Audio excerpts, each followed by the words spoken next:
itu lebih kepada menarik garis, terus kemudian melihat harga rata-rata yang sering tersentuh, kemudian dia tidak pakai perhitungan atau rumus gitu loh. Jadi dia tidak ada rumus di situ. Pola-pola yang terbentuk, nah itu kan nggak rumus sebenarnya. Nah itulah klasik. Nah sekarang masuk ke modern. Modern itu banyak banget, tapi dimulai dari dasar itu. Dasar dulu adalah moving average. Nah, kenapa pentingnya moving average ini? Ini adalah faktor utama dalam menganalisa saham teknikal. Yang pertama kali, untuk yang modern itu harus mengetahui moving average-nya. Nah, ada beberapa moving average. Ada simple moving average, ada exponential moving average. Teman-teman mungkin tahu ya artinya ataupun rumusnya. Cuman, kalau di market, perbedaan pada exponential moving average itu diberikan pembobotan pada masing-masing nilai, di mana semakin ke kanan, semakin besar.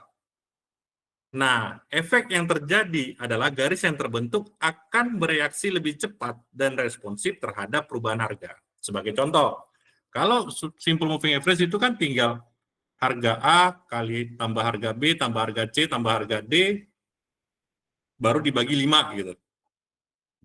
Padahal di harga 500 misalnya, itu kan yang transaksi ada 1000 lot.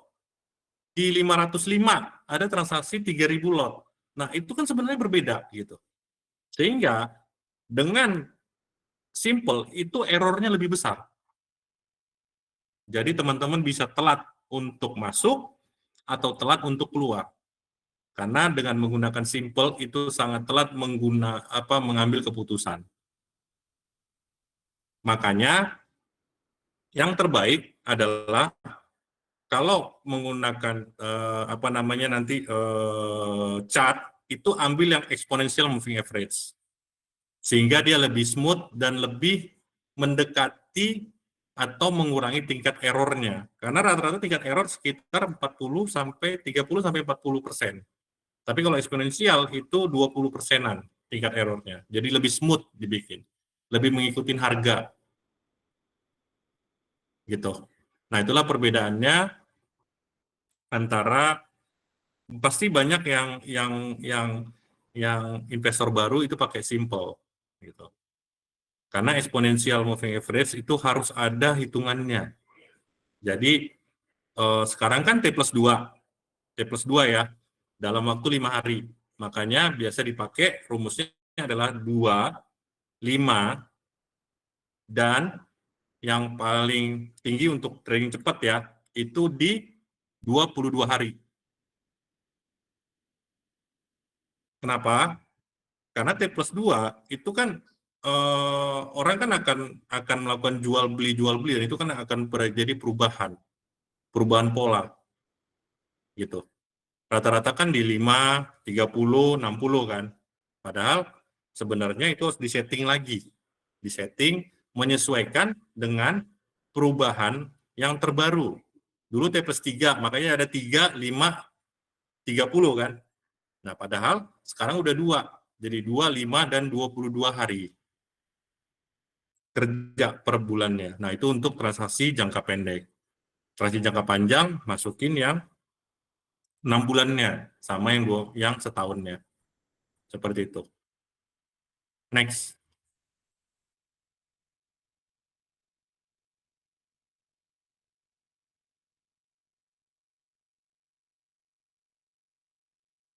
Nah, ini perbedaannya. Garis yang hijau itu menggunakan simple moving average. Sedangkan garis yang hitam itu menggunakan exponential moving average. Nah, teman-teman bisa lihat, di mana yang hitam lebih mendekati harga-harga tertinggi dan terendahnya. Jadi, bisa untuk mengambil keputusan untuk masuk atau keluar. Gitu. Nah, inilah perbedaannya antara menggunakan simple moving average dan exponential moving average. Sehingga mulai besok coba dipakai itu exponential moving average. Jangan lagi menggunakan simple moving average. Oke, next.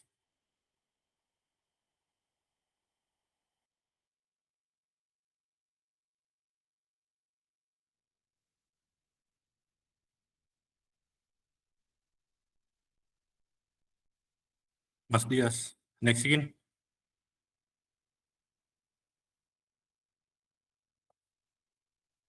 Nah, ini salah satunya dengan teman-teman menggunakan moving average. Kemarin kita belajar garis kan. Nah, garis itu tinggal ditarik dari harga terendah ketemu dengan harga terendah di swing berikutnya. Kecepatan, mundur lagi.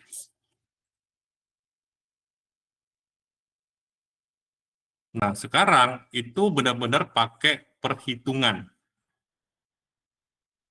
Seperti ini. Jadi tidak lagi menggunakan tarik-tarik garis.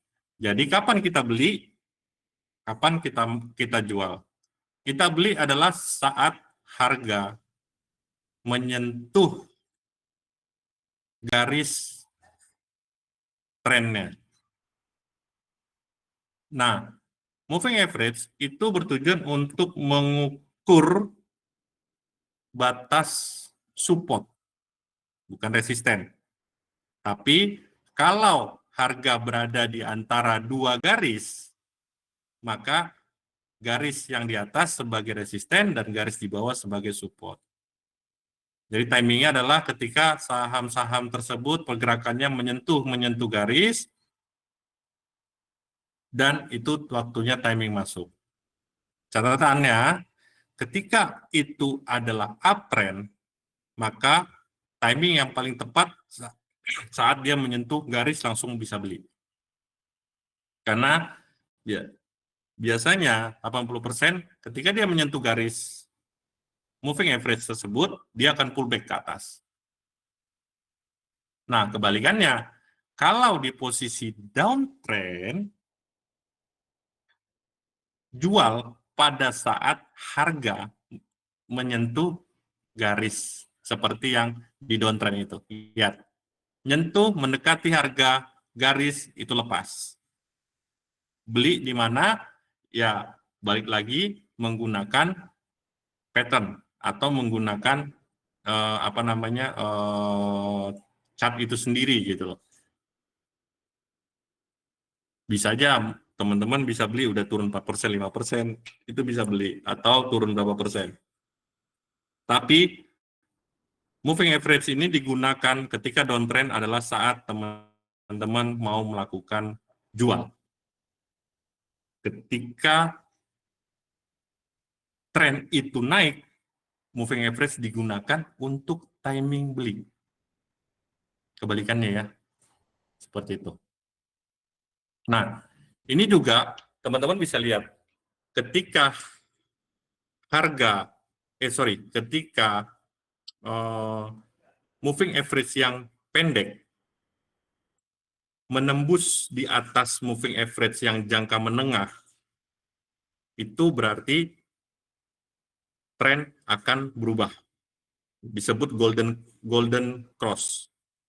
Nah, biasanya para investor-investor ataupun para sales itu akan merekomendasikan saham kepada investor dan investor untuk melakukan beli pada saat terjadi golden cross. Gitu. Kenapa? Berarti harga rata-rata berapa hari ke belakang, atau misalnya ini kan, harga rata-rata 20 hari lebih besar dibandingkan harga rata-rata 50 hari. Artinya, buyers ataupun bisa dibilang market maker ataupun investor besar itu melakukan pembelian yang menyebabkan harga rata-ratanya itu bergerak naik. Kalau di kita misalnya kalau teman-teman punya beli apa gitu, kayak beli apa ya yang enak ya, membeli beberapa barang dengan harga yang berbeda, maka untuk jual lagi itu berarti harus di atas harga rata-ratanya gitu. Nah, kalau dia dead cross, itu berarti harga rata-rata terendah, harga rata-rata 20 hari, menembus di bawah harga rata-rata jangka menengah atau 50 hari. Itu artinya saham tersebut masuk ke dalam downtrend. Jadi tidak menggunakan garis-garis lagi atau tarik garis, nggak ada. Sudah menggunakan ini. Ketika dead cross, harga rata-rata terendah di breakdown atau menembus di bawah harga rata-rata jangka menengahnya, itu jangan diambil saham tersebut. Kalau punya saham tersebut, berarti harus berubah menjadi posisi short sell. Short sell ini artinya beli di bawah, jual di atas.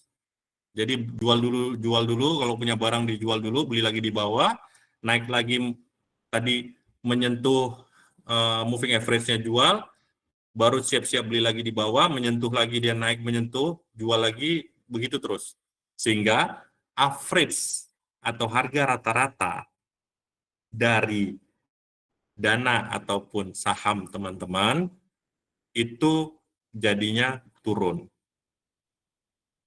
Gitu. Jadi kan biasanya orang itu adalah beli jual di atas. Sekarang jual atas beli bawah, jual atas beli bawah, jual atas bawah. Itu kalau dead cross. Tapi kalau golden cross, beli bawah, jual atas. Itu perbedaannya. Nah, sehingga kalau di dalam teknikal, apapun berita yang ada, itu harus lihat tergambar di dalam tren. Teman-teman tidak bisa memasukkan analisa fundamental dan market behavior ke dalam teknikal, karena semua sudah tergambar. Jadi ini adalah keputusan dari seluruh investor terhadap saham tersebut dalam hari itu atau dalam berapa waktu, gitu. Kita hanya membaca pergerakan arus dana. Jadi teknikal ini membaca pergerakan arus dana atau investor besar itu masuk atau keluar. Seperti itu. Ya. Jadi untuk moving average, dead cross itu dipakai untuk kapan waktunya lepas atau jual. Sedangkan kalau di tren naik, kapan waktunya untuk beli. Karena kalau jual bebas, tapi kalau beli, nyentuh garis beli, nyentuh garis beli. Itu kalau di uptrend. Tapi kalau dead cross, nyentuh garis jual, nyentuh garis jual, nyentuh garis jual. Begitu polanya.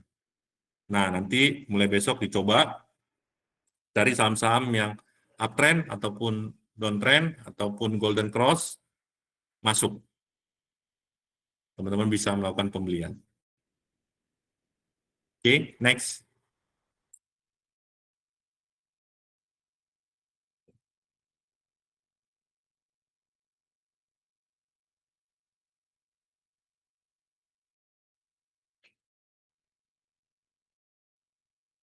Lama ya masuknya.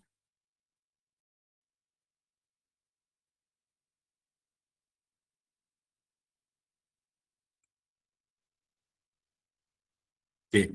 Nah, berikutnya adalah relative strength index. Tadi ada saya lihat relative strength index itu masuk ke dalam apa untuk hari ini ya.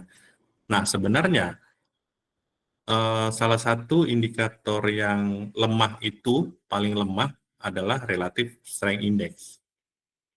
Karena RSI itu sebenarnya udah sangat lama ya, dan itu untuk mengukur kekuatan relatif harga terkini dibandingkan pergerakan harga sebelumnya. Tujuan untuk RSI ini hanya melihat dan menilai saham tersebut dalam kondisi jenuh beli, overbought, atau jenuh jual, oversold. Biasanya dihitung dalam periode 14 hari. Ambil rata-rata gain dan rata-rata loss selama 14 hari terakhir. Nanti itu sistem yang ngitung ya.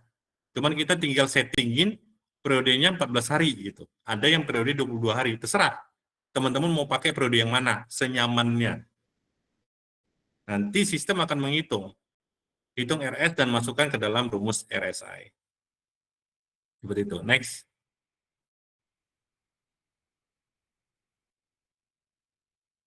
Nah, RSI itu kan hitungannya antara 0 sampai dengan 100.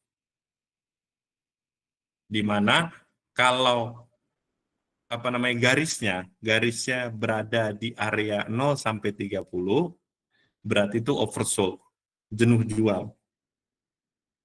Nah, kalau kondisi ini potensi rebound atau sinyal beli. Tapi kalau RSI-nya hanya bergerak di antara situ ya nggak bergerak, itu sideways gitu. Jadi serba salah. Kapan waktunya masuk hanya dengan menggunakan RSI. Nah, tapi kalau RSI-nya sampai di area 70 sampai dengan 100, itu adalah overbought, jenuh beli. Biasanya overbought ini ketika dia di tren naik, harga tidak akan bergerak signifikan. Hanya mungkin di 0,5%, 1%, begitu aja, nanti dia balik lagi ke bawah gitu. Nah, sehingga itu adalah potensi terjadinya koreksi. Tapi kalau berada di tren turun, maka potensi koreksinya sangat besar. Persenannya sangat besar. Tapi kalau dia berada di tren naik, potensi koreksinya paling 1 sampai dengan 3%. Gitu. Tergantung standar deviasi saham tersebut terhadap indeks.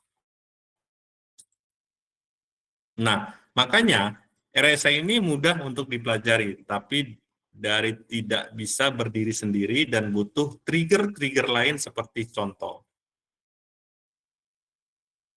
Gue nggak tahu chartnya teman-teman tuh bisa nggak mengkombinasikan. Biasa yang bisa mengkombinasikan rumus ini itu ada di saya pakai Metastock atau chart Nexus. Nah, di mana harus menggabungkan RSI ditambah MACD untuk mengkonfirmasi momentum. Karena dia akan lebih smooth. Garis itu lebih smooth gitu. Dia tidak langsung tiba-tiba turun atau tiba-tiba dia naik gitu. Dia lebih smooth. Nah, kalau RSI digabungkan dengan moving average itu untuk melihat tren jangka panjang. Gitu. Apakah jangka panjangnya masih akan bergerak naik atau tidak? Kalau masih bergerak naik, ada dua. Wait and see ketika dia koreksi dan masuk di support, menambah saham di support, atau teman-teman bisa trading jangka pendek, ngambil 2 sampai dengan 3% keuntungan. Gitu. Nah, RSI digabung sama Bollinger Band itu untuk validasi ekstremitimitas harga. Artinya untuk melihat seberapa besar volatilitas pergerakan harga saham tersebut. Karena gimana pun saham akan bergerak di dalam Bollinger Band. Ketika dia keluar dari Bollinger Band, itu buy. Kan Bollinger Band ada tiga garis. Jadi ketika harga berada di bawah Bollinger, menembus di bawah garis Bollinger Band paling bawah, itu timing beli. Karena dia akan bergerak naik, masuk ke dalam Bollinger Band lagi. Nah, begitu juga sebaliknya. Ketika RSI dan ditambah Bollinger Band ini harganya berada menembus di atas garis tertinggi, maka itu jual. Karena dia akan siap-siap turun ke bawah. Gitu. Jadi untuk memvalidasi ekstremitas dari pergerakan harga. Nah, serah teman-teman tinggal menggabungkan aja. Mungkin pakai trading view atau apa, coba lihat bisa nggak digabungkan. RSI ditambah MACD, atau RSI ditambah moving average, dan RSI ditambah Bollinger Band. Gitu. Oke, next.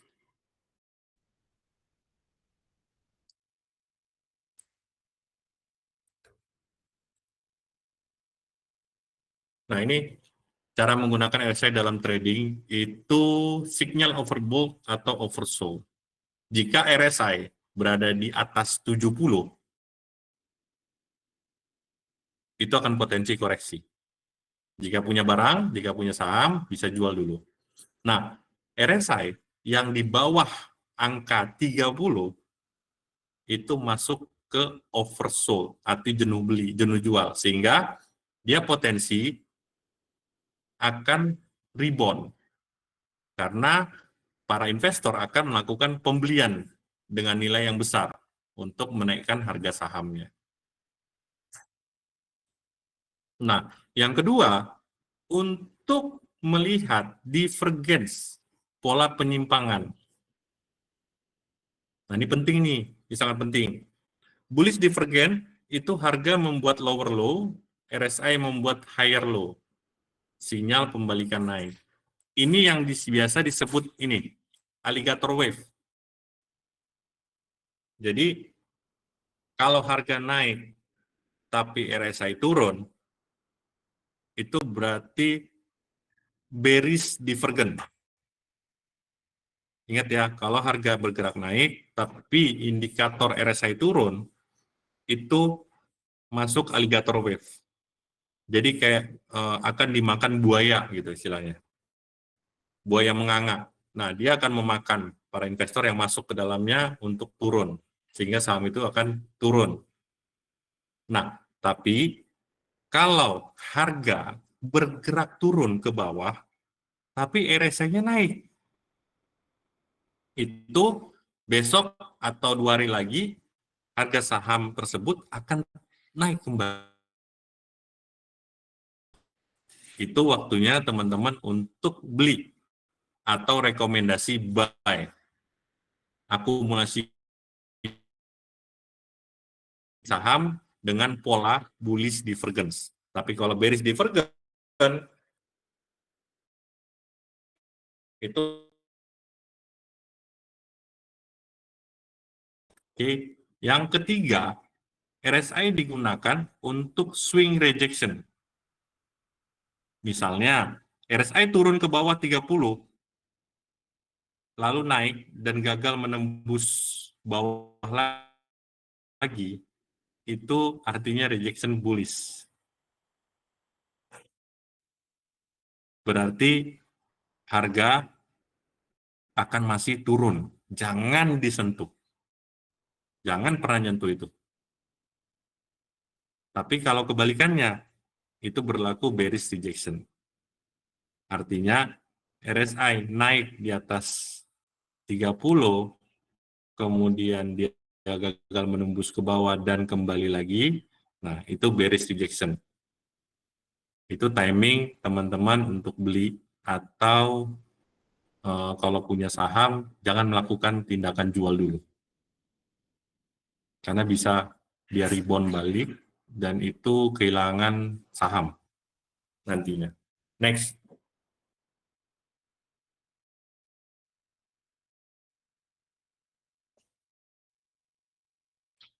Nah, ini kita bahas adalah tingkat kelemahan dan tingkat error dari RSI tersebut.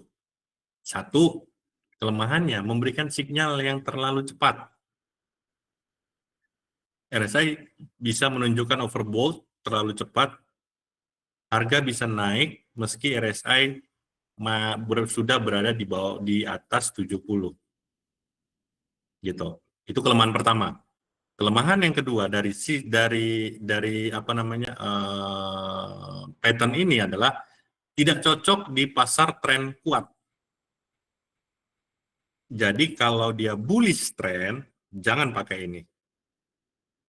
Hindarin pakai RSI atau melihat RSI-nya. Karena dalam tren kuat atau tren naik, RSI bisa berada lama banget di atas 70 atau di atas 100 malah. Atau di bawah 30 tanpa pembalikan. Yang ketiga, sering terjadi false signal, di mana kadang RSI memberi sinyal beli atau jual, tapi harga justru bergerak sebaliknya, sehingga tidak cocok menggunakan RSI. Yang keempat, sensitif terhadap periode waktu. RSI 14 hari memang populer, banyak yang menggunakan itu. Tapi bisa disesuaikan, tadi saya sampaikan. Misal, teman-teman setting di 7 hari, lebih sensitif, setting, semakin panjang settingannya, semakin halus dia. Makanya tergantung strategi. Kalau saham ini tujuannya untuk jangka panjang, kencengin RSI-nya. Bisa 60 hari, bisa 90 hari, silakan. Tapi untuk jangka pendek, bikin sehingga bisa menyesuaikan harga, pergerakan harga. Gitu. Jadi ini tergantung strategi masing-masing, teman-teman mau untuk apa sebenarnya saham tersebut. Karena setiap saham, setiap investasi harus teman-teman tentukan. Ini saham untuk jangka pendek, ini saham untuk jangka sehingga jangka panjang bisa menjadi better ketika saham jangka pendek terjadi penurunan. Oke, angka pasti, tapi RSI sering menghasilkan sinyal palsu jika digunakan sendiri. Oleh karena itu, disarankan selalu dikombinasikan dengan konfirmasi dari indikator-indikator lain atau analisa price action. Di pasar trending kuat atau uptrend, atau misalnya gini, strong bullish atau strong bearish, RSI sebaiknya digunakan sebagai pelengkap, bukan indikator utama. Itu kuncinya. Jadi ini tergantung settingan teman-teman, dan mulai besok coba disesuaikan sahamnya. Kalau sahamnya itu saham blue chip, BCA, BRI, Mandiri, Telkom, lain-lain gitu, RSI-nya harus semakin karena itu panjang. Tapi kalau saham-saham apa ya, kalau di kita bilangnya third liner ya, itu kan first liner, second liner, third liner. Third liner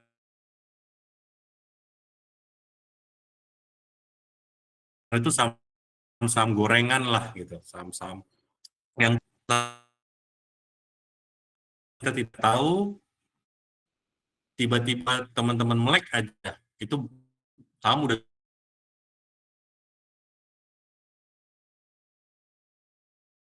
tiba-tiba auto reject bawah gitu.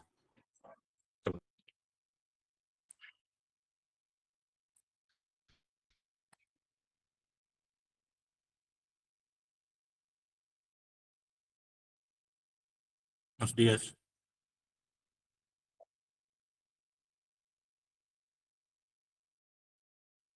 macet ya? Jelas.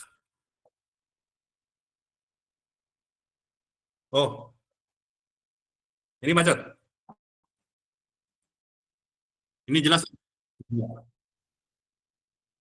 Ya, mungkin aku ulangin kalau ya, kedengaran nggak Mas? Jelas. Atau coba aku pakai dari sini ya.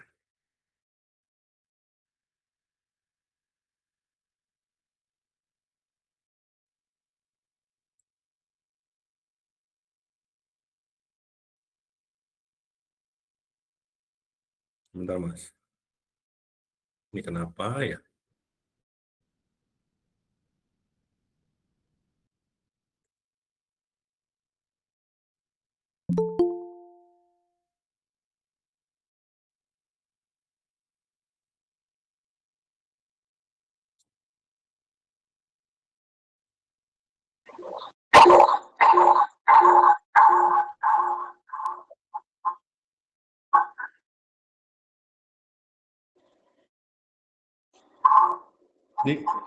Ini malah jadi ini ya, Mas? Oh, nggak ada.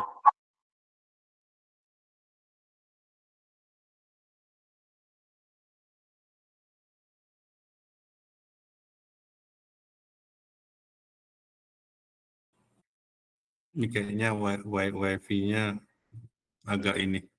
Nah, ini kedengaran nggak, Mas? Oke ya.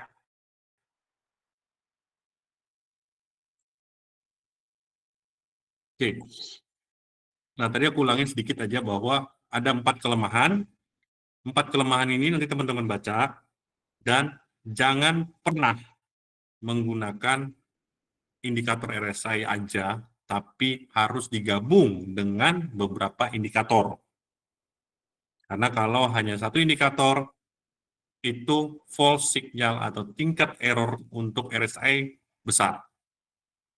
Dan RSI tidak berlaku untuk apa tadi ya? Bearish, strong bearish dan strong bullish. Itu tidak berlaku sama sekali. Jangan pakai ini, gunakan indikator yang lain.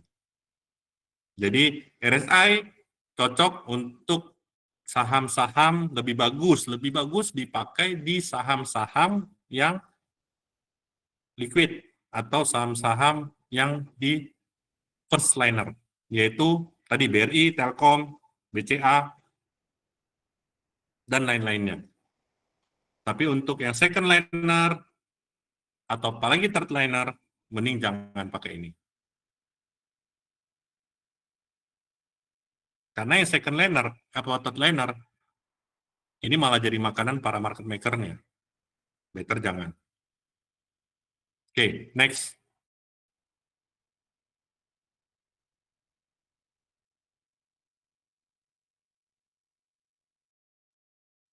Nah, ini contohnya. Teman-teman bisa lihat di bulan 2 ke bulan 3. Bulan 2 ke bulan 3 atau di bulan 1, 2, 3. RSI sudah di bawah 30, tapi harga saham malah makin anjlok. Dia bertahan tetap di atas. Nah, sama dengan lihat di bulan 5, bulan 6. RSI di range atas 70, tapi harga masih tetap naik. Oke. Nah, ini saham MBMA. Nah, ini masih harga terakhir kemarin, itu kalau dilihat polanya bentuknya, pattern-nya bendera. Nah, saya bedah. Teman-teman bisa lihat, itu tadi moving average ya. MA, exponential moving average, udah golden cross, di mana moving average yang jangka pendek, yaitu yang berwarna biru, menembus di atas moving average jangka menengah, yaitu yang warna tipis-tipis, warna merah atau warna apa itu. Nah itu, sedangkan warna merah yang tebal itu moving average jangka panjang. Jadi bisa dibaca di saham ini, RSI-nya berada di posisi mendekati overbought atau jenuh beli. Namun, saya masukkan volume di dalamnya sama MACD. Ada garis-garis di area volume itu MACD, Moving Average Divergent Convergent. Kemudian saya masukkan Moving Average. Nah, di Moving Average-nya itu malah naik. Sehingga bisa dikatakan bahwa walaupun harga saham di area overbought atau jenuh beli, tapi trennya masih di bullish strong bullish. Sehingga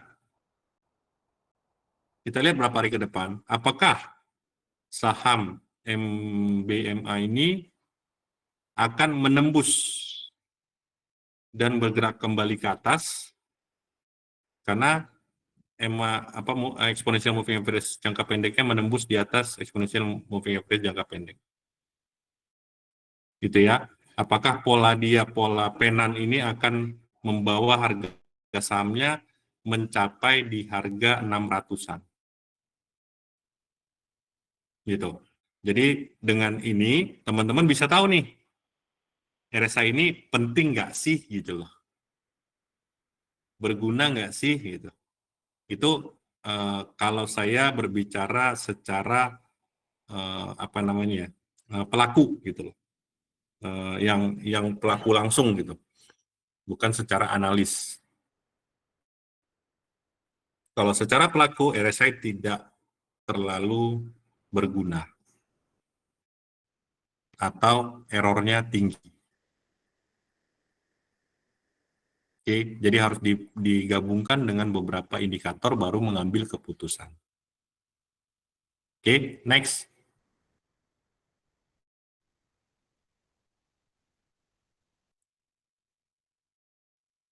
Bollinger Band belum ya?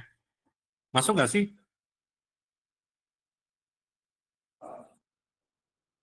Next aja lah, nanti itu.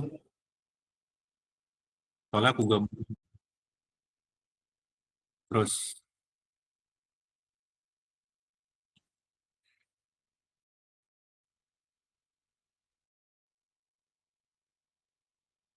masih Bollinger Band di sini. Di layar masih Bollinger Band. Oke, kita masuk ke stokastik osilator. Nah, stokastik osilator itu merupakan indikator action yang menggambarkan kondisi harga terhadap volatilitas. Sehingga dengan menggunakan indikator ini dapat membaca pembalikan arah harga yang disebut overbought dan oversold. Sebenarnya antara RSI dan stokastik itu sama. Sama-sama tujuannya membaca overbought dan oversold. Bedanya ini yang sudah diperbaharui, di mana indikator ini terdiri dari dua garis, persentase K dan persentase D.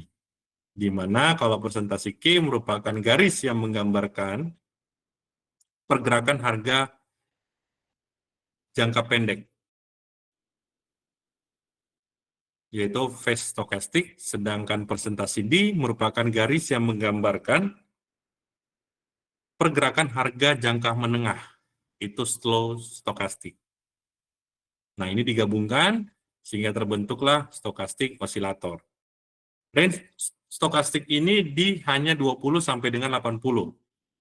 Kalau yang satu kan 0 sampai 100. Nah, ini 20 sampai dengan 80. Di mana kalau area di bawah 20 itu baru oversold. Sedangkan area di atas 80 baru disebut overbought. Nah, aplikasi dari stokastik osilator ini, jika stokastik di area oversold, maka harga saham berpotensi reversal naik. Nah, jika stokastik di area overbought, maka harga saham berpotensi reversal turun. Lebih baik teman-teman, saran dari saya, itu menggunakan stokastik dibandingkan menggunakan RSI. Itu. Next.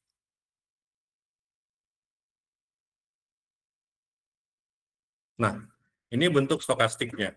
Gitu. Dia lebih smooth karena digabungkan dua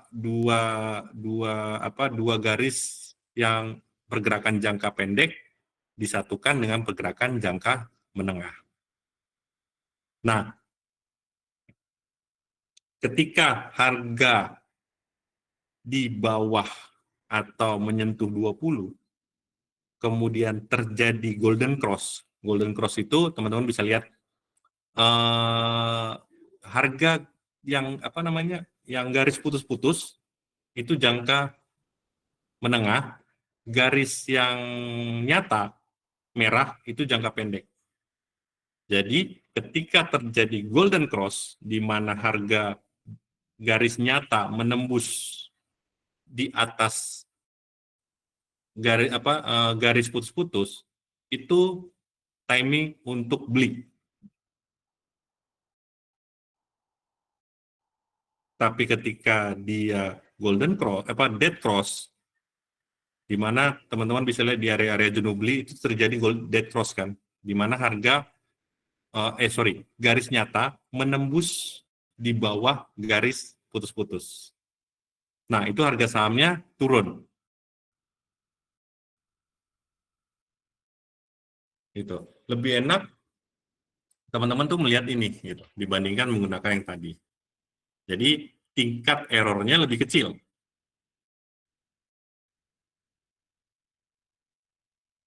Dan teman-teman bisa melakukan action langsung saat pola-pola ini terbentuk. Yang pertama, ketika osilator atau stokastik osilator berada di area jenuh beli dan terjadi dead cross, itu jual. Masuknya kapan? Ada dua. Satu, jika berada di garis tengah di 50, terjadi golden cross, itu beli, atau harga berada menyentuh garis 20 dan terjadi golden cross, itu beli juga. Gitu. Jadi teman-teman nggak perlu melihat market behavior. Market behavior itu kayak gini. Terjadinya perang kemarin. Perang antara Iran sama Israel dan Amerika. Itu masuk kategori market behavior ya, bukan fundamental. Market behavior. Jadi informasi-informasi yang begitu itu masuk market behavior. Sehingga jangka pendeknya dia akan bergerak turun. Tapi dianalisa lagi. Pengaruhnya besar nggak ke Indonesia? Seberapa cepatkah dia? Atau ini hanya gertakankah? Gitu. Nah, kalau teman-teman sudah menganalisa 3 hal itu, dan ternyata semuanya lemah, masuk lagi. Itulah market behavior. Karena market behavior adalah itu berbicara mentalitas para investor. Kekhawatiran mereka akan jangka menengah berdampak kepada langsung berdampak kepada ekonomi Indonesia, ya itu akan turun. Mereka akan jual. Tapi kalau itu tidak terlalu berdampak, mereka langsung beli lagi. Nah, yang termasuk fundamental adalah laporan-laporan yang sudah dirilis. Misal, harga minyak naik. Rilis tuh. Kayak sekarang kan per 1 Juli harga sel udah di 13.800 dari 13.300. Nah, itu masuk fundamental karena sudah informasinya sudah jelas. Atau The Fed menurunkan suku bunga sampai dengan berapa basis. Itu fundamental. Tapi terjadi ledakan, terjadi penyakit, terjadi perang-perangan, itu masih market behavior. Nah, itu harus dibedain. Jangan analisa itu ke fundamental. Karena kecepatan nanti teman-teman mengambil keputusan. Nah, Itu yang biasa kita rekomendasikan kepada para investor, terutama kalau saya dulu megang investor high net worth sama investor institusi. Gitu. Saya memberikan advice ke mereka bahwa itu tidak berdampak. Berdampaknya hanya 20%.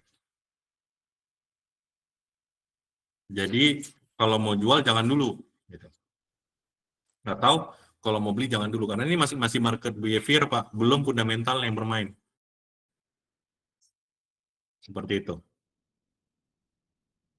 Karena para major investasi ataupun investor itu pasti butuh advice.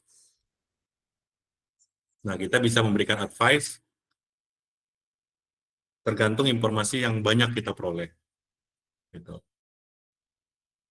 Oke, nah dari RSI sama stokastik, saran saya gunakan stokastik, jangan terlalu pakai RSI.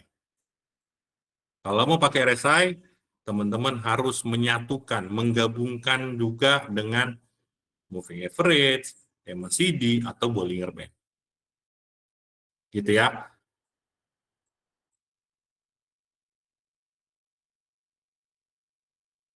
Oke. Next. Nggak ada ya. Jadi kita hanya gitu ya. Hari ini ya. Volume, RSI, dan stokastik ya.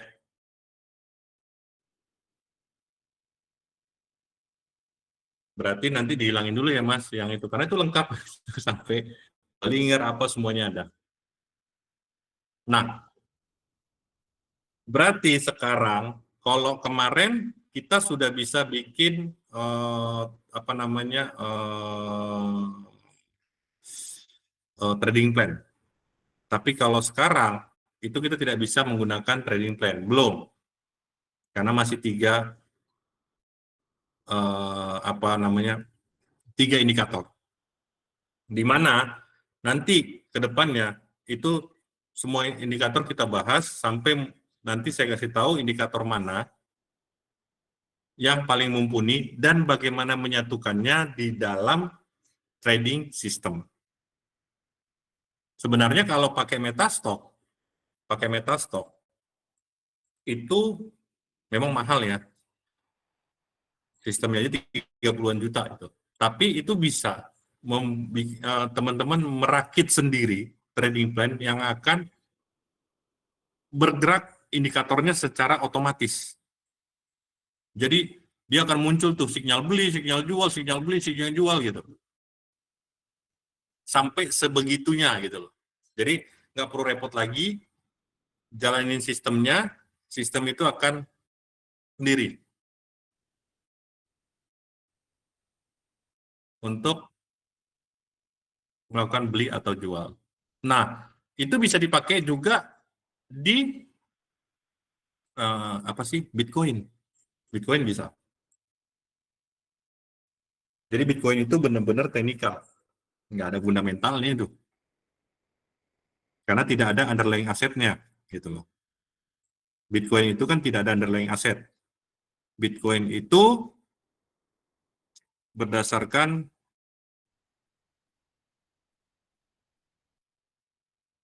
market maker atau konsorsiumnya. Kalau konsorsiumnya bilang nggak naik, itu akan naik. Makanya paling gampang lihat di teknikal. Ketika terjadi accumulation buy yang sangat besar, nah itu market maker-nya masuk dengan dana yang besar, dia pasti maunya untung, bukan mau rugi. Maka dia akan bergerak naik.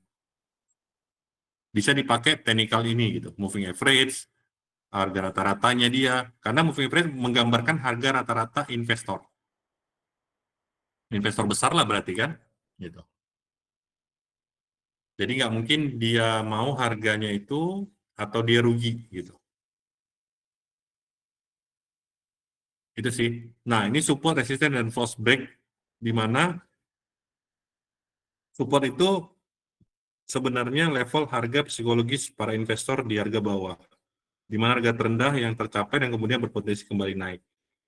Sedangkan resisten merupakan level harga psikologis atas, di mana harga tertinggi yang tercapai dan kemudian berpotensi kembali turun. Sedangkan false breakout itu merupakan pergerakan harga yang menembus di atas harga tertinggi sebelumnya dan juga di bawah harga terendah, tetapi kembali berbalik arah, sehingga sering memberikan sinyal yang tidak tepat kepada investor. Mungkin itu, masih ada waktu, silakan teman-teman ada yang mau ditanyakan, lebih enak kita diskusi, yang berguna buat teman-teman semua, anything, apa aja, nanti akan saya jawab.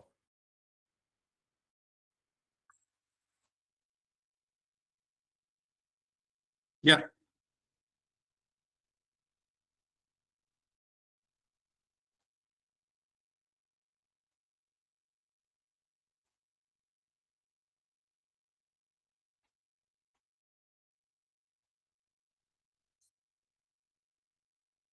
lomba tradingnya berapa hari? Untuk melihat berapa lama?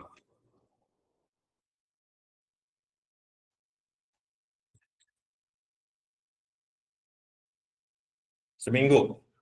Nah,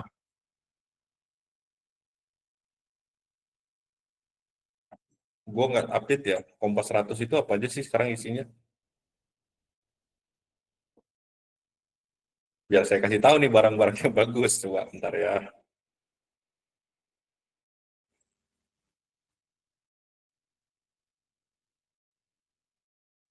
Oh, indeks Kompas 100. Oke, poin pertama, cari saham-saham yang sektornya emang lagi bullish. Perbankan janganlah so-so, karena ekonomi kan sedang tidak baik-baik saja gitu loh. Sudah pasti banyak indikator-indikator yang memberatkan dia untuk naik. Oke, itu yang pertama. Berarti perbankan lupakanlah gitu ya. Yang kedua,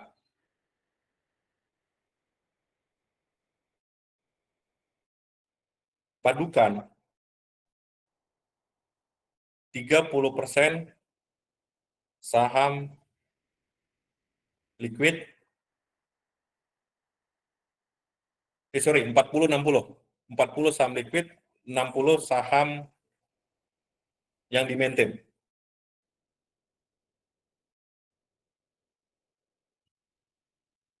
Contoh ya, saham yang di-maintain, saham second liner, third liner.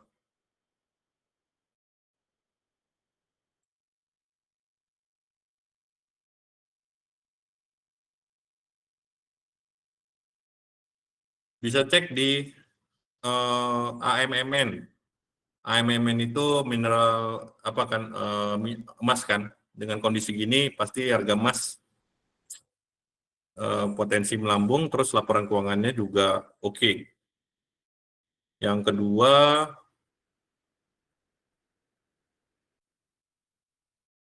BRIS lagi masalah, dan dia enggak. BRPT. Kenapa? Karena CDIA lagi hot. Kemudian cuan kan mau stock split. Kalau saham stock split, harganya akan terbang. Contoh ya, contoh. Teman-teman lihat nggak PTRO kemarin? Ya kan? Dari harga 600 naik ke berapa kemarin? 18.000, 28.000 kan? Kemudian dia stock split. Habis stock split, 3.000 dia naik lagi. Nah, cuan lagi dilirik. Nih, gue bocorin. Cuan itu lagi tapi ada nggak ya? Coba kita lihat. Nggak ada kayaknya ya cuan di situ ya. Nah, pasti next-nya otomatis pemegang saham terbesar dari cuan dan lain-lain itu adalah BRPT kan sebagai induknya. Nah, cekin harganya. Yang berikutnya, hmm,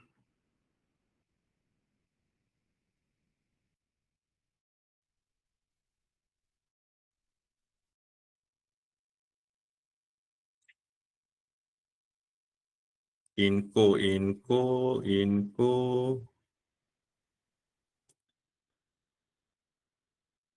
Nah, Excel ISAT itu bisa dipantau Indi, Inco, Medco ada nggak Medco? Medco ada. Medco, MDKA, ya, MEDC, MDKA,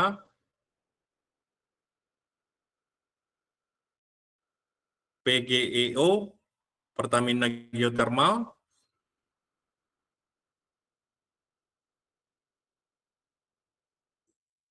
Raja, pantau nih barang, Raja,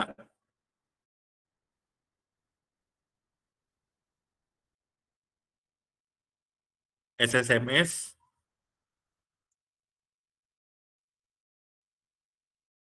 Toba sama WiFi. Dah, yang lainnya nggak ada itu.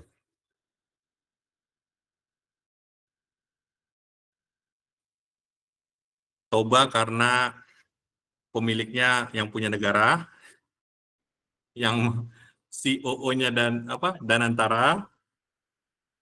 WiFi itu pemiliknya adik yang punya negara. Dan dia mau red issue. Nggak ada red issue di harga bawah, harga atas.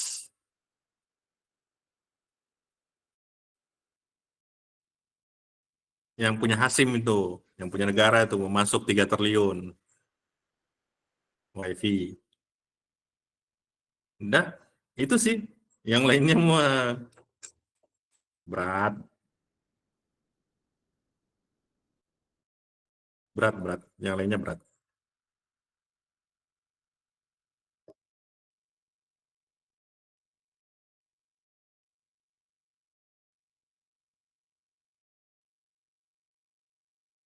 Iya, iya, lihat teknikal. Pakai moving average tadi, exponential moving average, eh, moving average gabungkan sama stokastik.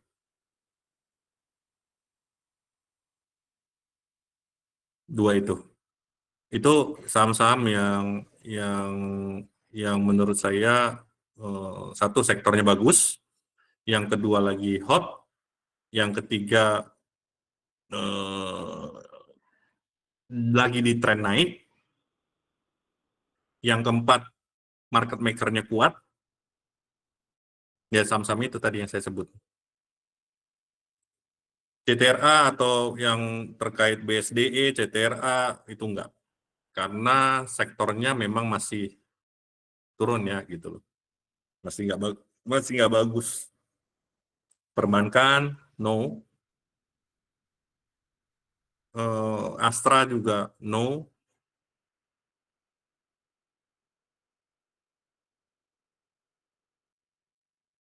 Akra juga perlu dipantau sih.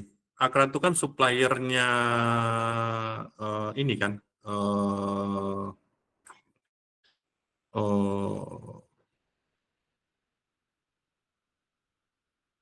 Shell sama BP kan. Jadi kalau kalau truk-truknya pengangkut itu ya pasti Akra tulisannya. Nah kalau harganya mereka naik, biasa pergerakannya juga keuangannya pasti naik. AMMN sama MDKA itu MDKA laporan keuangannya kemarin terakhir itu naik signifikan dan dia juga produsen emas dan yang punya itu Sandiaga Uno, Erick Thohir, Magil Bagir Thohir.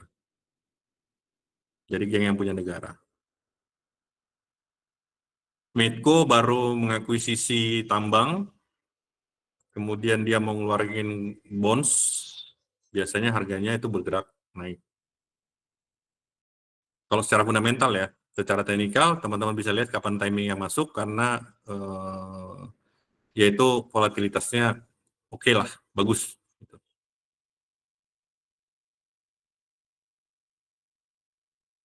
Itu sih. SSMS nggak tahu sih dari beberapa hari ini lagi bergerak naik terus.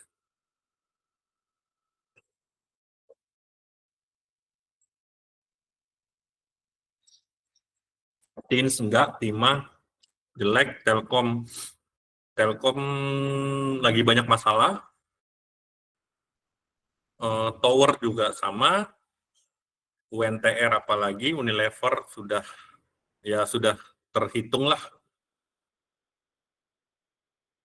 WiFi ini masih bergerak volatilitasnya cukup ini karena dia mau red issue cukup besar, sekitar 2,3 atau 3 triliun itu. Harusnya kalau ada corporate action-nya, dia akan bergerak naik. Kalau corporate action-nya terkait harusnya dia di harga atas, nggak pernah red issue mau melepas saham di harga bawah. Kedua, cuan nggak ada ya cuan. Kalau cuan nggak ada, enak tuh diambil tuh. Saya sih udah akumulasi cuan dari beberapa hari.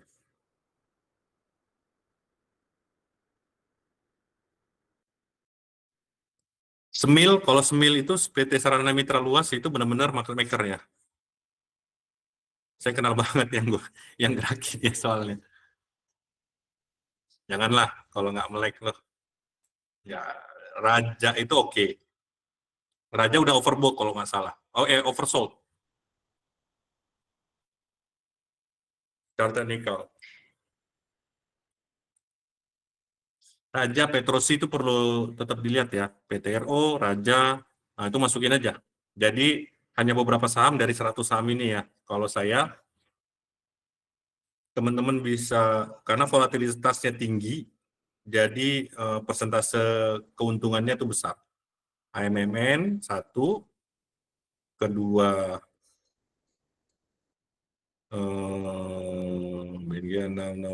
BRPT, Barito, ketiga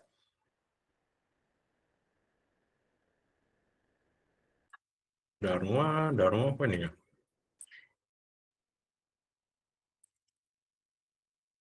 Film sih lagi gerak, cuman aku nggak tahu beritanya, jadi nggak berani. Excel, Indosat lebih oke dibandingkan Telkom, volatilitas pergerakan harganya 3, 4, kemudian Medco 5, kemudian MDKA 6, PGEO 5, 67, PGEO ya, Pertamina Geothermal, PTRO Raja 789,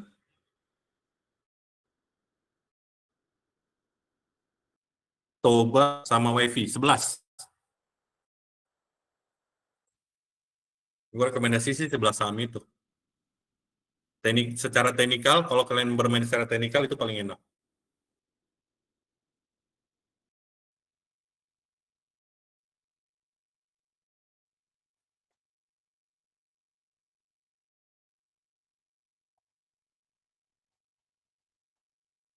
Ya.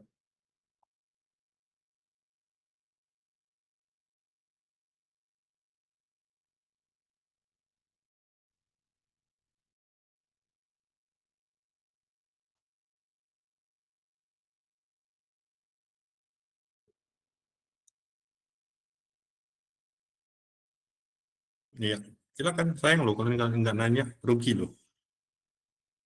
Dulu ini belajar ini kenanya jutaan loh.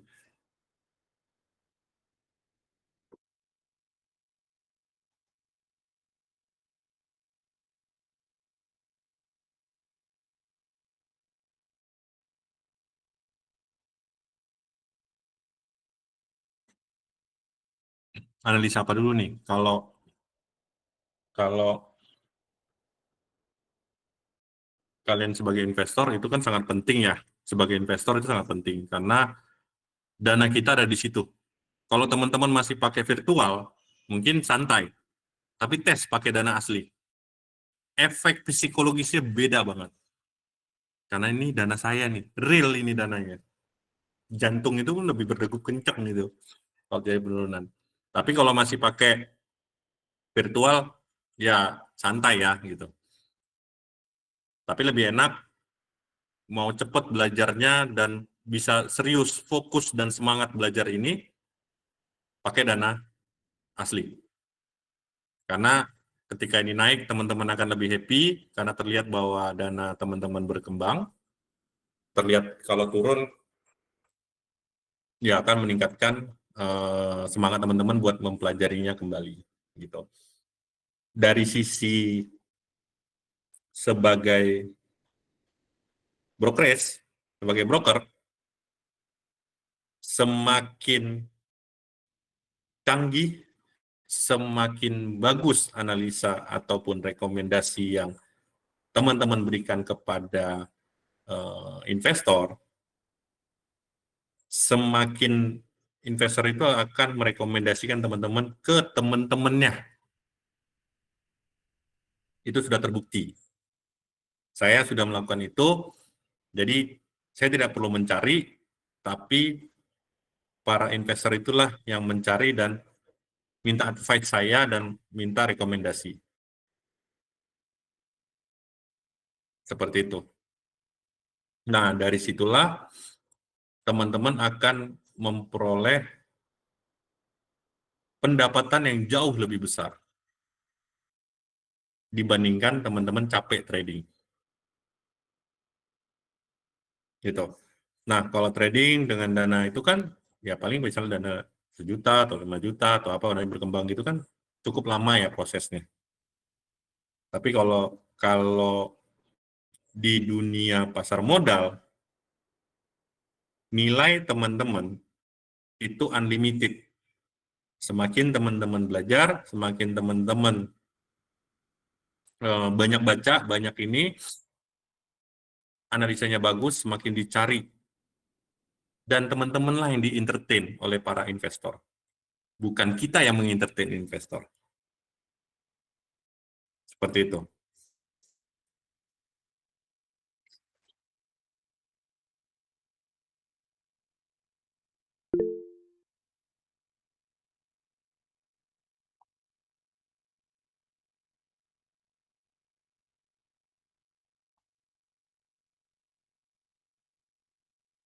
Sebelumnya maaf Mas, saya izin off cam dulu. Sebenarnya saya ingin bertanya sih Mas, tadi kan kita sudah membahas tentang belajar beberapa indikator ya, dan juga dari Mas Wesley sendiri tadi sudah menjawab bahwa untuk memulainya itu bisa pakai dana sendiri gitu, biar lebih berasa lah feel-nya. Sebelumnya saya ingin bertanya, kalau untuk kita mempelajari atau menggunakan ataupun mengaplikasikan sebuah indikator, itu tuh lebih baik kita menggunakan atau memantau saham yang first liner atau second liner atau third liner ya Mas, agar hasil pembelajaran kita untuk memahami indikator ini bisa lebih mantap gitu Mas. Mungkin bisa pencerahannya Mas. Terima kasih. Oke. Sebenarnya kalau bagus, pertanyaan bagus. Technical ini lebih mumpuni dipakai di saham-saham yang liquid, maksimal di second liner. Karena kalau third liner itu investor yang masuk ke situ tuh nggak ada institusi. Jadi itu benar-benar konsorsium. Tujuan mereka adalah untuk bisa exit, mengeluarkan saham mereka gitu. Saham yang mereka pegang gitu. Jadi mereka akan membuat chart itu sendiri gitu. Jadi chart pattern itu mereka yang buat. Mereka yang ngerakit. Ketika sudah golden cross, ketika sudah ini, ya tiba-tiba dia bisa berbalik arah. Karena di pasar modal itu banyak yang jahatnya, banditnya banyak gitu. Jujur aja, banditnya banyak. Karena itu pasar modal kan, di mana orang-orang yang memang kalau mau mencari modal di situ gitu loh. Jadi kalau teman-teman secara teknikal punya dana sedikit, kecil-kecil dulu, nggak apa-apa 1 lot 2 lot gitu. Pakailah di saham maksimal di second liner. Kompas 100 itu udah masuk first liner dan second liner. Nah, itu bisa untuk teman-teman belajar di Kompas 100 saja gitu. Tapi bisa juga melihat, ada yang mau bahas saham IPO nggak?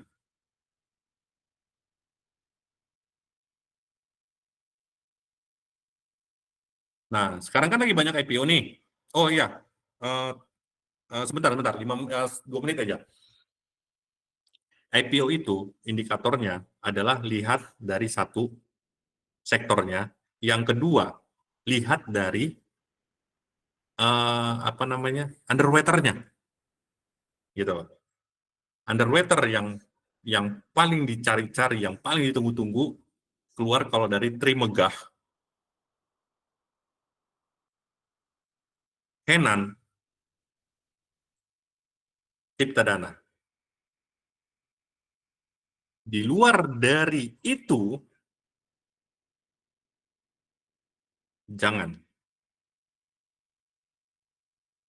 Karena harus punya dana yang harus konsorsium besar untuk memanage pergerakan harganya minimal seminggu. Jangan sampai dia turun. Jadi sektor sama apa namanya,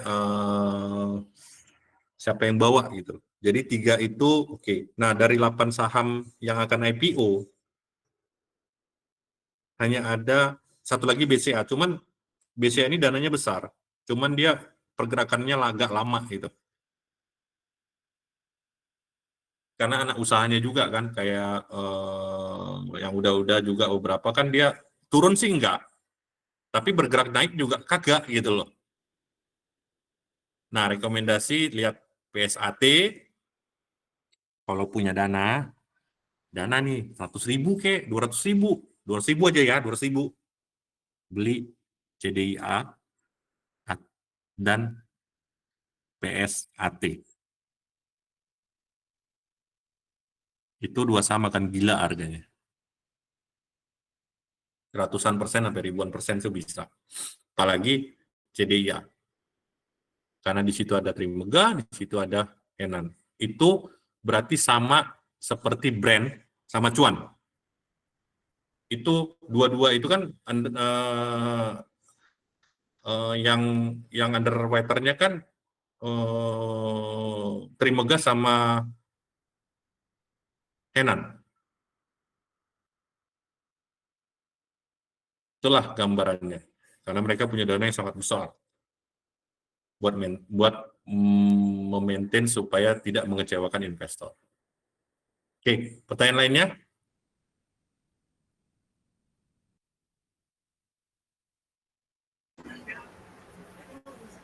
Oke, terima kasih Mas sebelumnya. Sebelumnya izin dulu, ini suara saya udah terdengar belum Mas? Bang. Kedengaran? Oh, udah kedengar. Oke, jadi kan kita kan tadi mau persiapan lomba juga ya di indeks Kompas 100 Mas. Nah, saya tuh rencananya mau main di low cap sama mid cap aja gitu yang pergerakannya volatil gitu ya Mas. Nah, selain yang saya tahu itu selain YP dan MG yang terkenal scalper gitu, ada nggak sih Mas broker lain gitu yang nampungnya banyak tapi jangka pendek gitu? Makasih Mas. Broker market maker itu semesta itu masuk ke dalam gabungan mereka.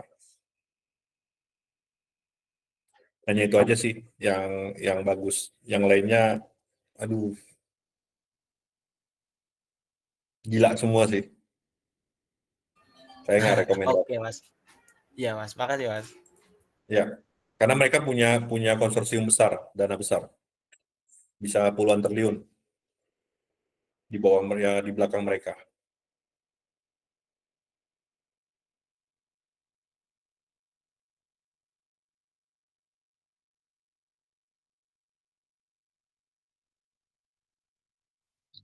Baik, makasih atas kesempatannya. Udah kedengaran belum ya, Des? Saroba? Oke. Awal-awal kan sempat berbincang sedikit ya tentang di industri pasar modal, kerja di pasar modal. Nah, menurut Mas Wesley ini untuk kita semua yang ingin serius kerja di pasar modal itu apa aja sih harus dipersiapkan, terutama dari sertifikasinya, apa aja harus kita persiapkan, mungkin biayanya berapa, dan misalnya kayak kita jadi analis fundamental teknikal, apakah ada sertifikasi lainnya. Terus yang kedua, saya penasaran menanya juga, pasar modal ini terutama saham itu apakah termasuk zero sum game ya, Mas Wesley? Terima kasih. Oke. Poin pertama yang perlu dipersiapkan untuk masuk pasar modal, kalau teman-teman ada banyak divisi. Kalau divisi front office itu WPPE, itu wajib. WPPE itu bisa cek ujiannya. Kalau nggak salah lagi ada kerjasama sih dengan beberapa kampus, jadi murah gitu. Gitu teman-teman punya izin WPPE, itu tinggal pilih mau kerja di mana. Gitu. Karena sampai di tingkat administrasi, akuntansi, marketing, dan lain-lain itu harus punya WPPE minimal. Gitu. Tapi saran saya, kalau mau masuk di awal, masuklah di dua hal ini, brokerage atau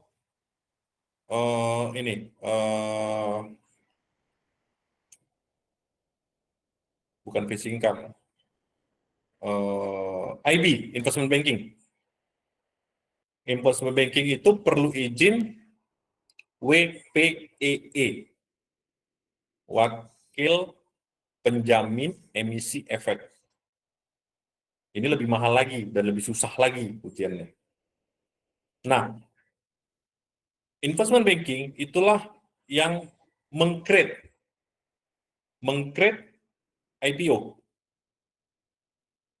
meng-create financial model, meng-create obligasi mereka, gitu. Sehingga akhirnya listing di bursa, listing di market. Nah, sedangkan untuk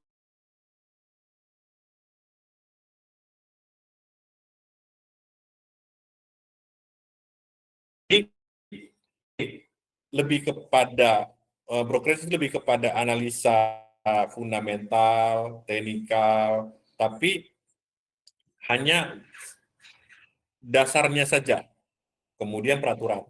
Kalau WPEE untuk investment banking lebih banyak ujian ke peraturan-peraturannya, dan ke analisa laporan keuangan. Nah, sedangkan WMI itu bisa dipakai dan teman-teman bisa bekerja di manajer investasi, dana pensiun, asuransi. Nah, itu butuh itu gitu. Nah, lebih kepada mengelola dana. Jadi menganalisa, memilih portofolio, memilih underlying-nya apa, dimasukkan ke dalam portofolio tersebut. Sehingga return dari itunya akan bagus. Itu sih buat jawabannya. Pertama.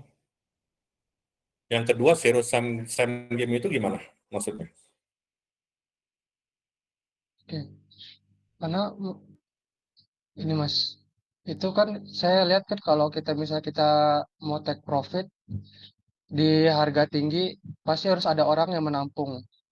Yang mana orang yang menampung itu bisa saja ada kemungkinan ada tekanan jual, mereka mengalami kerugian. Seperti itu. Apakah itu termasuk zero sum game? Oh enggak. Oke. Rata-rata mereka tuh punya harga saham di bawah, atau yang melakukan di bawah, atau melakukan jual itu karena butuh uang.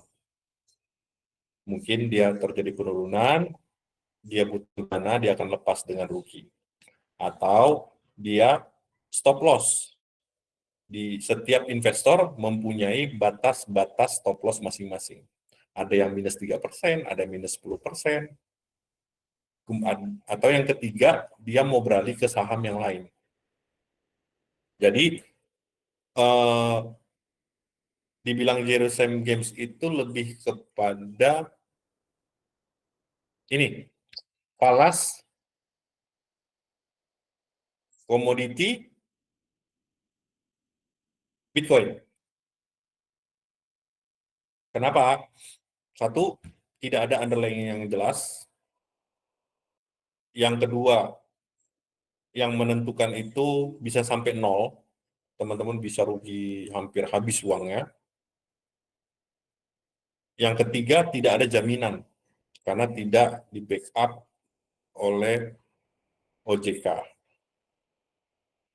Nah, itu zero sum games. Tapi kalau di saham, makanya gini,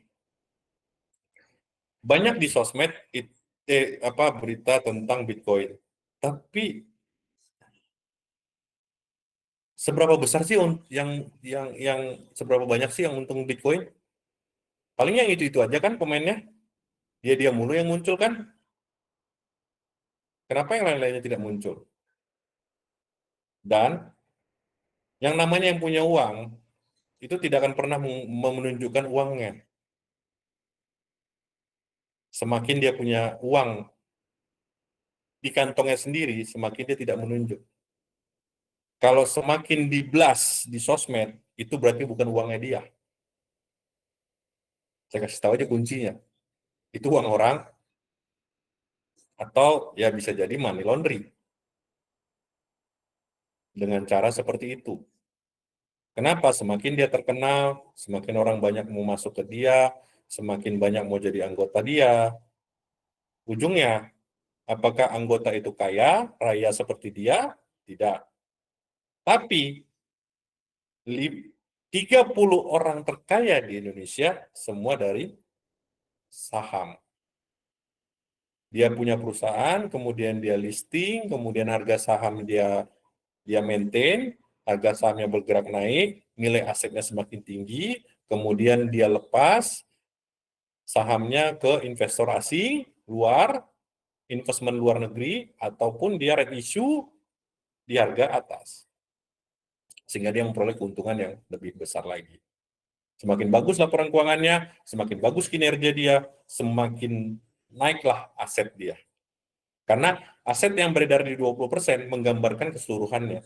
Kalau harga sahamnya yang 20% di market dilepas itu naik 100%, maka nilai aset yang ada di tangannya juga naik 100%. Itulah makanya perubahan orang terkaya pertama berubah menjadi ke Prayogo. Biasanya dipegang oleh BCA.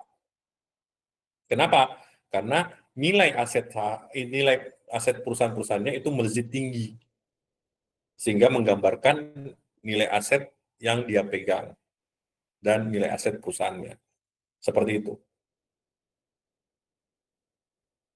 Gimana caranya? Nanti teman-teman punya usaha atau teman-teman bekerja dimanapun. Ada lagi satu lagi. 700 emiten perusahaan yang sudah go public pasti butuh orang-orang yang bekerja di pasar modal. Banyak teman-teman saya juga ditarik ke emiten gitu. Sebagai manajer langsung, sebagai corporate finance, itu langsung biasanya yang sudah agak senior-senior lah, yang sudah 10 tahun di market, 15 tahun di market, itu. Jadi dunia kerja di pasar modal sangat luas. Bukan hanya di 90 sekuritas, ditambah dengan 88 manajer investasi, ditambah dengan 700-an emiten. Karena mereka harus punya 1 atau 2 orang minimal yang mengerti dan punya sertifikasi di pasar modal. Seperti itu. Jadi sangat besar kan potensinya, dan orang-orang banyak yang tidak tahu itu. Ketika sudah 5 tahun di sekuritas misalnya, apalagi teman-teman incar investment banking gitu di awal gitu, atau di brokerage, itu biasanya ditarik langsung ke emiten. Emiten akan menawar untuk teman-teman bekerja di perusahaannya sebagai corporate secretary, corporate finance, ataupun sebagai ininya mereka, apa namanya, yang maintenance saham dan obligasinya. Itu. Ya, mungkin terjawab ya. Baik, makasih Mas Wesley. Ya, jadi semangat. Asli semangat loh, banyak loh. Ya, bukan nyantai-nyantai aja.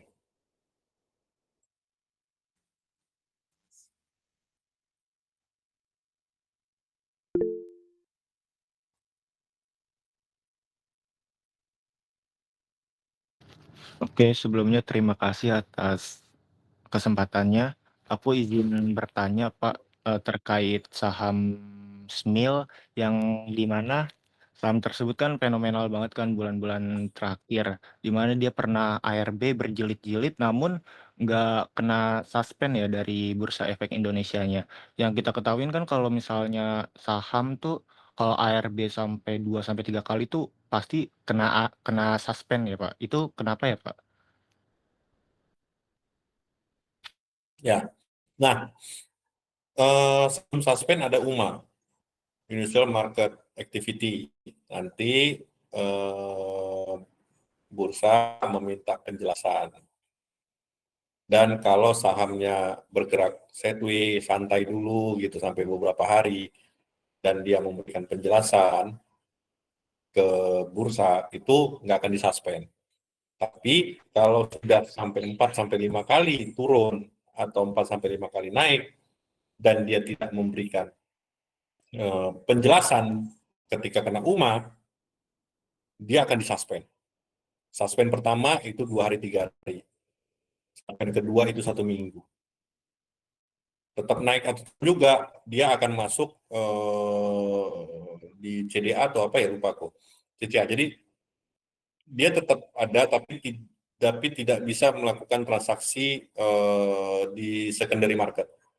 Jadi paling dinegosiasi jadi selama 10 hari. Contoh yang terjadi di Sola. Sola itu masuk ke kategori itu karena dia berapa kali udah disuspend. Karena naik terus. Bentar lagi ada tuh KDYA tuh ya. Karya itu kan naik dari 50 ke 300 sekarang kan. Padahal laporan keuangannya minus loh. Minus 62%. 62. Nah, itu kan nggak logis gitu. Naik sampai ratusan persen tapi laporan keuangannya minus. Tapi kalau solar perlu dipantau sih. Harganya sangat murah, laporan keuangannya bagus, apa namanya, utangnya juga 0, berapa gitu, nggak sampai 1 kali equity-nya, dan dia energi terbarukan yang lagi hits sekarang ini. Makanya dia harusnya yang bergerak naik. Karena kalau nggak salah masih 2 kali apa 3 kali nilai buku. Harusnya rata-rata dia di 8 kali nilai buku itu. Barang. Itu saham. Saya punya sih di harga 100 ya. Di harga 100. Sekarang 150 kemarin di suspend. Lumayan. Itu sih. Terjawab ya. Baik, Pak. Terima Bahwa kasih untuk jawabannya. kalau tadi ya, Semil ya, Semil itu benar-benar maintenance, Mas Syahrul. Jadi karena dia ada obligasi dengan rating AAA, jadi dia harus memaintain harga sahamnya supaya tidak terlalu jauh, sehingga sekarang bergeraknya juga nggak terlalu volatilitas kan, karena target dia udah tercapai. Bahwa dia mengeluarkan obligasi berapa ratus miliar dan itu sudah terjual semua. Nah, nanti tunggu action selanjutnya, baru dia bergerak lagi.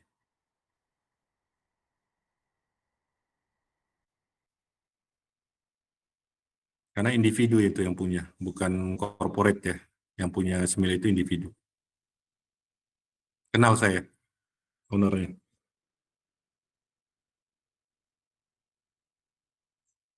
Next.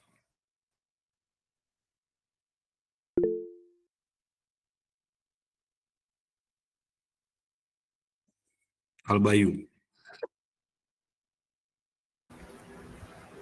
Oke, izin nanya lagi Mas. Saya mau tahu gitu mekanisme gimana sih kalau cara saham itu lanjut naik atau turun di lintas sesi gitu. Misalnya di sesi 1 naik, terus sesi 2 kadang dibanting gitu. Nah, saya mau tahu dari cara bid offer-nya aja gitu. Ada nggak sih Mas?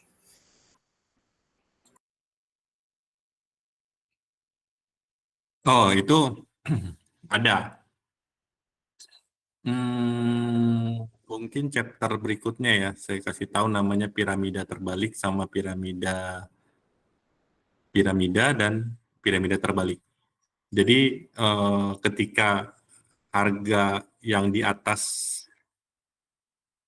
transaksi dannya semakin besar dibandingkan harga di bawah, itu kayak piramida terbalik. Jadi ngerucut di bawah sehingga gampang tumbang gitu. Yang benar adalah ya kita sebagai investor yang punya dana nih, masa iya lo mau beli banyak di harga atas, kan nggak mungkin. Itu beli apa jual kan gitu. Jadi bisa jadi itu dia sedang barangnya dulu atau keluar saham simpanannya, kemudian dimakan oleh investor baru karena berbentuk golden cross dan lain-lain, kemudian itu turun dalam dan di situ dia tampung lagi di harga bawah. Jadi dia kan sebagai market maker atau orang yang maintenance itu kan punya dana dan punya saham. Jadi dia bisa dua posisi. Dalam posisi dia net sell, dia punya barang. Dalam posisi net buy, dia punya uang. Tinggal nanti dia akan hitung, makanya ketika saham third liner itu naik kencang tiba-tiba dia berhenti. Nah, itu dia lagi ngitung. Dia average-nya berapa hari ini? Berapa lawan dia? Kalau dia cukup lawan dia dan kemudian average dia masih di bawah, baru dia mulai buang tuh barangnya. Gitu. Kadang-kadang kan ada emiten yang hanya mencari uang di market. Bukan hanya tujuannya buat ini. Menguntungkan investor. Enggak, menguntungkan diri sendiri. Owner. Itu sih aslinya ya. Off the record. Nanti dia kita pelajarin di next chapter selanjutnya. Oke, Nurul? Oke, Mas, saya izin bertanya ya. Ini aku mau nanya,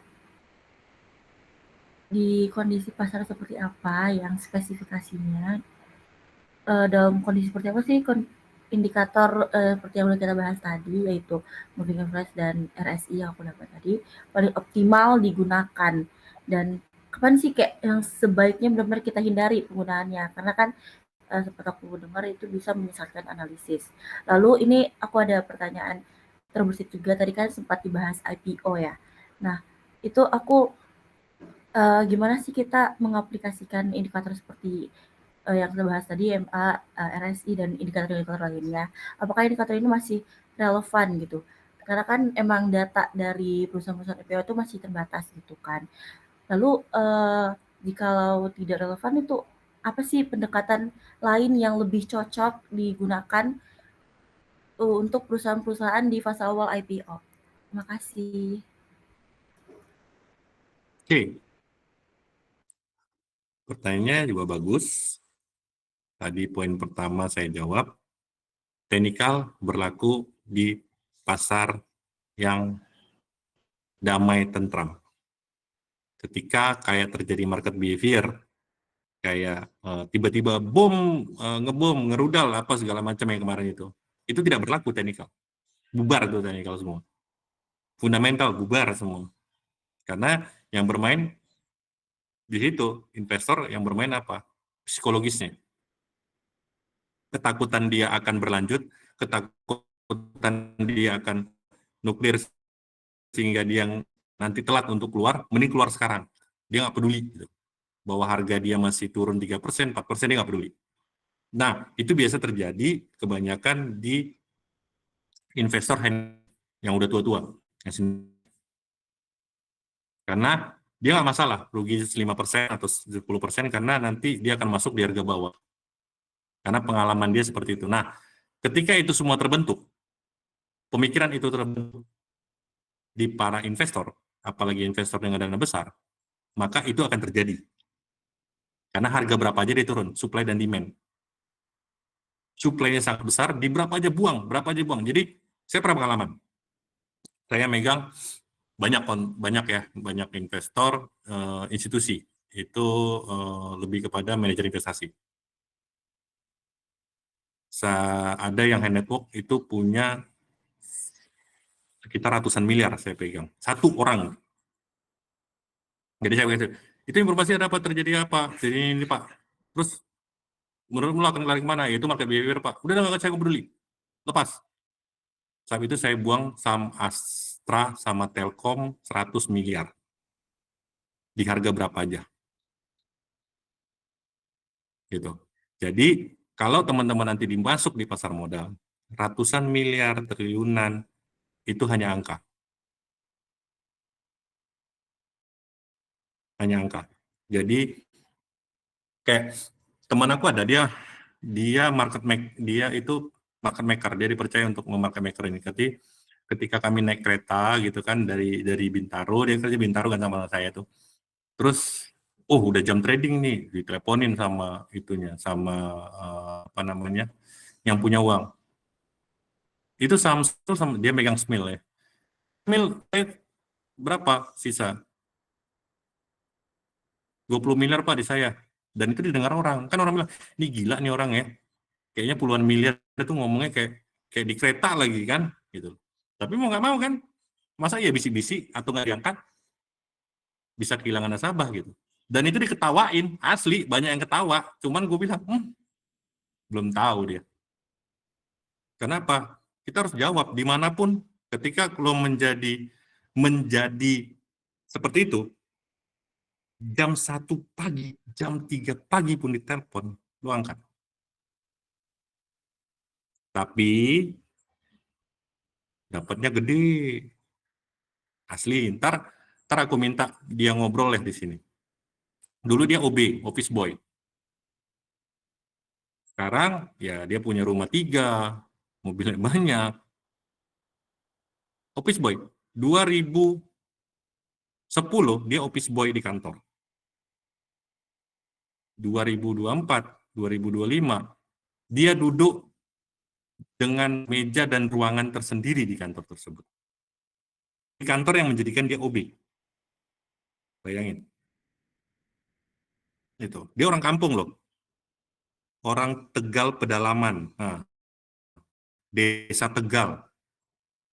Kenapa dia bisa? Kenapa kalian nggak bisa? Dia kuliahnya aja itu kuliah sambil kerja loh. Nanti ada kuliah. Akan banyak tuh orang-orang yang kayak gitu. Aku kasih ngobrol sama kalian. Supaya nambah semangat kalian. Bahwa orang seperti itu bisa, apalagi gua. Gitu. Nah, itu di pasar yang sempurna atau pasar yang tidak ada gejolak signifikan gitu. Nah, pertanyaan yang kedua, untuk IPO memang tidak bisa dilihat pakai teknikal. Kuncinya minimal banget menggunakan teknikal setelah 60 hari. Di bawah 60 hari harga saham itu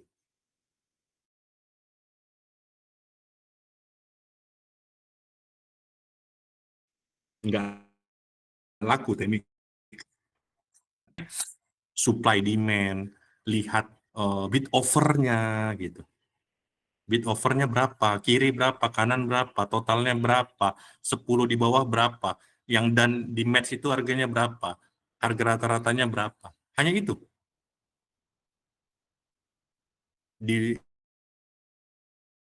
Ketika sudah 60 hari baru gunakan teknikal. Jadi Teknikal bisa digunakan minimal banget di 60 hari. Di bawah 60 hari, jangan pakai teknikal. Nggak optimal dan errornya banyak.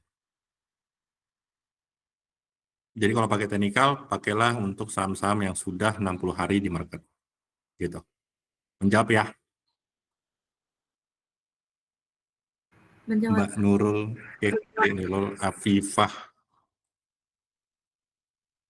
Oke. Boleh nggak, Mas Dias? Mas Dias. Ya. Gue mau nanya bentar. Nanti kalau aku undang beberapa teman-teman yang mungkin ada teman saya yang wakil ketua Asosiasi Teknikal Indonesia, sama yang tadi para market maker, salah satu market maker. Ya videonya nggak usah kelihatan ya kan, nanti dia akan cerita gimana cara-cara market maker bekerja. Nanti saya akan undang dia sebagai pembicara di sini. Tapi silent ya.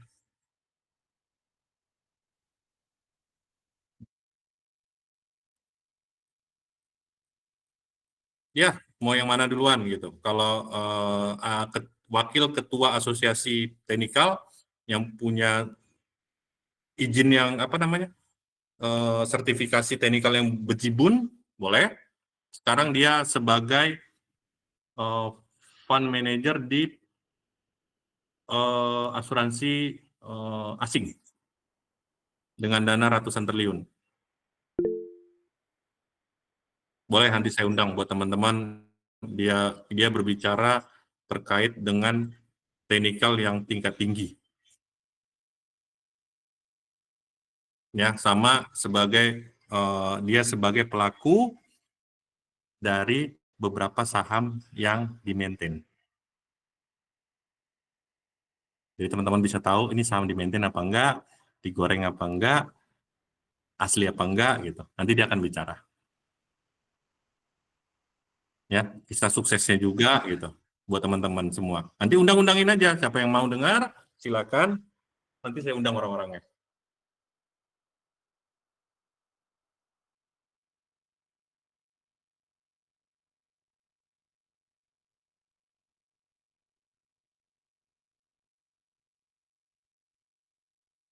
Ya, oke.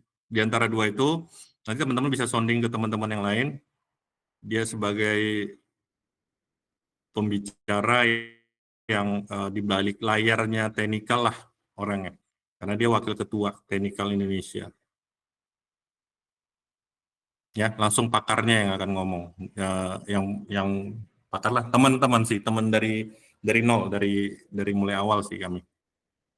Cuman dia di arah teknikal banget, kalau aku di arah macam-macam. Ya, oke, Dias, teman-teman.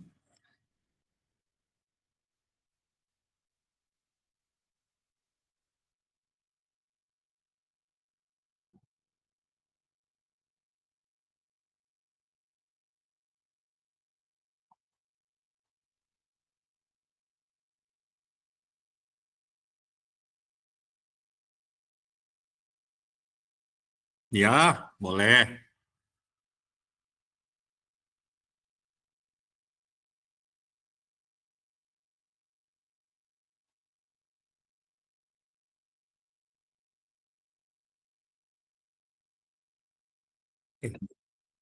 On cam. Gua nggak bisa on cam, cuy. Ini kenapa nih laptop? Ya, laptop nih.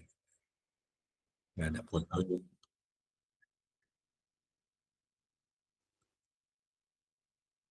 Mana nih wajahnya? Wih, nggak ada mungkin. Ini pada nggak pakai baju kali ini.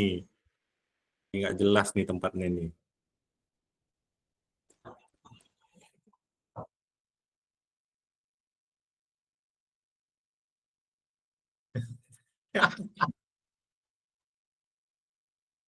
Itu pakai dana apa? Dana sendiri apa dana ini?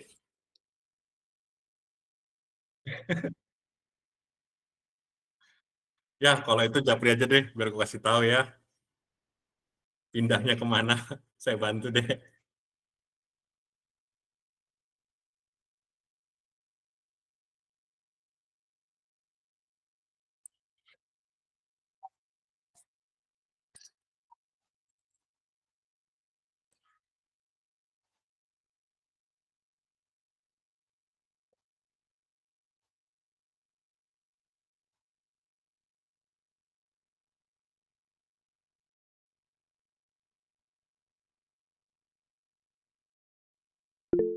Terima kasih banyak, Mas. Terima Makasih kasih banyak, Mas semua. Wesley. Selamat malam. Thank you. Malam, Mas. Makasih Mas.